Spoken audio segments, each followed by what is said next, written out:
ആശാ വിനോജി AKCയിലേക്ക് എല്ലാവർക്കും ഒരിക്കൽ കൂടി സ്വാഗതം. ഞാൻ ഇന്ന് നിങ്ങളുടെ മുമ്പിലേക്ക് ഉണ്ടാക്കി കാണിക്കാൻ പോകുന്നത് ഒരു ചൈനീസ് ഡിഷാണ്, നമ്മുടെ ചില്ലി ചിക്കൻ. ചില്ലി ചിക്കൻ എങ്ങനെ ഉണ്ടാക്കുന്നത് നമുക്ക് നോക്കാം. നമുക്ക് എണ്ണ ചൂടായിട്ടുണ്ട്. പാനിലേക്ക് നമുക്ക് മാരിനേറ്റ് ചെയ്ത് വെച്ചിരിക്കുന്ന ചിക്കൻ ഇട്ട് കൊടുക്കാം. ചെറിയ കഷ്ണങ്ങളാക്കി നുറുക്കിയിട്ടതാണ്. ഏകദേശം 1/2 കിലോയിൽ കൂടുതലുണ്ട്. നമ്മൾ ചിക്കൻ എല്ലാം ഇട്ട് കൊടുത്തിട്ടുണ്ട്. ഇത് മാരിനേറ്റ് ചെയ്യാനായിട്ട് ഞാൻ 1 ടേബിൾ സ്പൂൺ ജിഞ്ചർ ഗാർലിക് പേസ്റ്റും, ആവശ്യത്തിന് ഉപ്പ്, 1 ടീസ്പൂൺ ചില്ലി പൗഡറും, 1 tablespoon cornflour, 3 tablespoon maida, soya sauce അത് 1/2 ടേബിൾ സ്പൂൺ, ഇത്രയും ചേർത്ത് ഞാൻ ഒരു 2 മണിക്കൂർ മാരിനേറ്റ് ചെയ്ത് വെച്ച ചിക്കനാണിത്. അത് നന്നായിട്ട് ഒന്ന് വറുത്തെടുക്കാം നമുക്ക്. ഞാൻ മുമ്പേ പറഞ്ഞ ഈ ഇൻഗ്രീഡിയൻറ്റിൽ മുട്ടയുടെ വെള്ള ചേർത്തത് പറഞ്ഞില്ലായിരുന്നു. അപ്പം നമ്മൾ 2 മുട്ടയുടെ വെള്ളം ചേർത്ത് കൊടുത്തിട്ടുണ്ട്. 1/2 കിലോയിൽ കൂടുതൽ ചിക്കൻ ഉള്ളത് കൊണ്ടാണ് അങ്ങനെ ചേർത്തേക്കുന്നത്. ഒന്ന് തിക്കായിട്ട് ഇരുന്നോട്ടെന്ന് വിചാരിച്ചു. ഞാൻ ചിക്കനൊക്കെ മറിച്ചിട്ടിട്ടുണ്ട്. തീ നന്നായിട്ട് കൂട്ടിയിട്ട് തന്നെയാണ് ചിക്കൻ ഫ്രൈ ചെയ്യാൻ വെച്ചേക്കുന്നത്. നമ്മുടെ ചിക്കൻ നന്നായിട്ട് മൂത്തിട്ടുണ്ട്. ഞാനപ്പോൾ തീ ഓഫ് ചെയ്യാം. ചിക്കൻ ഞാനൊരു പ്ലേറ്റിലോട്ട് മാറ്റിയിട്ട് ഈ എണ്ണ എനിക്ക് വീണ്ടും യൂസ് ചെയ്യാനാണ്. അപ്പം ചിക്കൻ പ്ലേറ്റിലോട്ട് മാറ്റാം. ആ എണ്ണയ്ക്കകത്തുണ്ടായിരുന്ന ചിക്കൻ മുഴുവൻ ഞാൻ മാറ്റിയിട്ടുണ്ട്. ആ എണ്ണയിൽ തന്നെ ഞാൻ 1 ടേബിൾ സ്പൂൺ വെളുത്തുള്ളി ഇഞ്ചി പേസ്റ്റ് ചേർത്ത് കൊടുക്കുകയാണ്. അത് നമുക്ക് മൂപ്പിച്ചെടുക്കണം. പിന്നെ ചിക്കനകത്ത് നാരങ്ങാനീര് ഒരു 1/2 മുറി ചേർത്തിട്ടുണ്ടായിരുന്നു. അത് ഓപ്ഷണലാണ്, വേണമെങ്കിൽ ചേർത്താൽ മതി. തീ കൂട്ടി വെച്ചിട്ട് അത് മൂപ്പിച്ചെടുക്കണം. ഇതിലോട്ട് ക്യാപ്സിക്കം അരിഞ്ഞത് ചേർത്ത് കൊടുക്കാം. അതിൻ്റെ പച്ചമണം മാറുന്നത് വരെ നമുക്കൊന്ന് ഇളക്കി കൊടുക്കണം. തീ കൂട്ടി വെച്ചേക്കുവാണ്. ഇതിലേക്ക് സവോള ആഡ് ചെയ്ത് കൊടുക്കണം.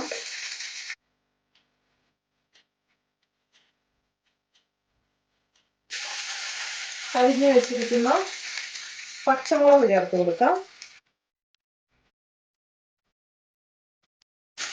ഇതിലേക്ക് 1 ടേബിൾ സ്പൂൺ സോയാ സോസും 2 ടേബിൾ സ്പൂൺ ടൊമാറ്റോ സോസും 1/2 ടേബിൾ സ്പൂൺ ചില്ലി സോസും കൂടെ ആഡ് ചെയ്താണ് അത് ഇതിനകത്തോട്ട് ചേർത്ത് കൊടുക്കാം. നമുക്ക് തീ കുറച്ച് വെക്കാം. ഇതൊന്ന് നന്നായിട്ട് ചൂടാവുന്ന സമയം നമുക്ക് ഇതിൻ്റെ കൂടെ 1/2 ടീസ്പൂൺ കാശ്മീരി ചില്ലി പൗഡറും കൂടെ ചേർത്ത് കൊടുക്കണം. ഒരു കളറിന് വേണ്ടിയാണ്. ഇതിലേക്ക് ആവശ്യമുള്ള ഉപ്പിട്ട് കൊടുക്കാം.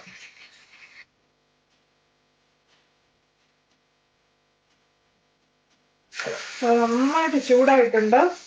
ഇതിലേക്ക് നമുക്ക് 1/2 ടേബിൾ സ്പൂൺ കോൺഫ്ലവർ 1/2 കപ്പ് വെള്ളത്തിൽ, അതായത് 125 ml വെള്ളത്തിൽ കലക്കിയതാണ്, അത് ഒഴിച്ചു കൊടുക്കാം. ഇനി ഇതൊന്ന് കുറുകണം. ഇനി നമുക്ക് ഉപ്പൊന്ന് നോക്കണം. ഞാൻ ഉപ്പൊന്ന് നോക്കട്ടെ. ഒരു ഇച്ചിരി ഉപ്പും കൂടെ വേണം. ഇത് ഏകദേശം ഒരു 2 മിനിറ്റ് ആവശ്യമുള്ളൂ. 2 മിനിറ്റ് ആയിട്ടുണ്ട്. അപ്പം നമുക്ക് ഇതിലേക്ക് ചിക്കൻ ഇട്ട് കൊടുക്കണം. ചിക്കൻ മുഴുവൻ ഞാൻ പതിയെ ഇതിലേക്ക് ഇട്ട് കൊടുത്തിട്ടുണ്ട്. തീ കുറച്ച് വെക്കാം. ഇനി ഈ ചിക്കനിലേക്ക് ഈ ഗ്രേവി മൊത്തം നമുക്ക് ഇളക്കി കൊടുത്ത് ഇതിനകത്ത് മിക്സ് ചെയ്യണം. ഇതിലേക്ക് മിക്സ് ചെയ്ത് കഴിയുമ്പോഴത്തേക്കും നമ്മുടെ ചില്ലി ചിക്കൻ റെഡിയാവും. അടിയിൽ ഇങ്ങനെ വെച്ച് കൊടുത്താൽ മതി. അടിയിൽ നിന്ന് പതിയെ ഇളക്കി കൊടുത്താൽ മതി. അത് മേളിൽ കിടക്കുന്നത് താഴെ വരും. ഞാൻ ഇതിനകത്ത് വിനാഗിരി ഒന്നും ചേർക്കുന്നില്ല. കുറച്ച് പച്ചമുളകുകളും അരിഞ്ഞിട്ടിട്ടുണ്ട്.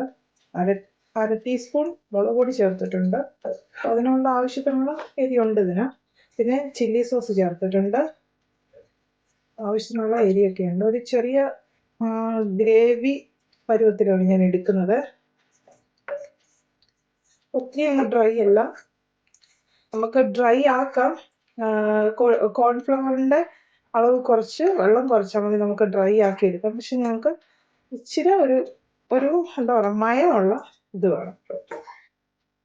ഇത് ഏകദേശം തയ്യാറായിക്കൊണ്ടിരിക്കുന്നു.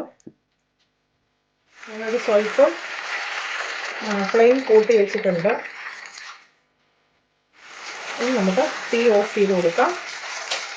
അതിലേക്ക് ഞാൻ സെലറി അരിഞ്ഞതും സ്പ്രിംഗ് ഓണിയൻ അരിഞ്ഞതും കൂടെ ചേർത്ത് കൊടുക്കാൻ പോവാണ്. അത് നമുക്ക് ഇതിനകത്തോട്ട് ഇളക്കി ഒന്ന് യോജിപ്പിച്ച് കൊടുക്കാം. നല്ല ടേസ്റ്റാണ് കേട്ടോ. അപ്പം നമ്മുടെ ചില്ലി ചിക്കൻ ഇവിടെ റെഡി ആയിട്ടുണ്ട്.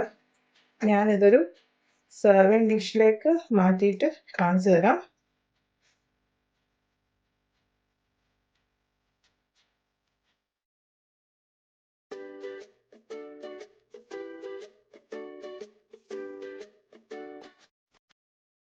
ആവി വറുക്കുന്ന ചില്ലി ചിക്കൻ ഇവിടെ റെഡിയാണ്.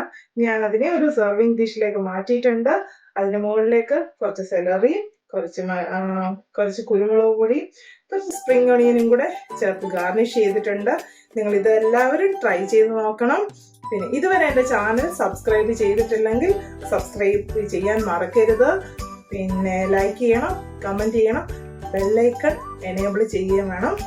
ഇനി പുതിയൊരു വിഭവമായിട്ട് ഞാൻ നിങ്ങളുടെ മുമ്പിലേക്ക് എത്തുന്നത് വരെ എല്ലാവർക്കും ബൈ.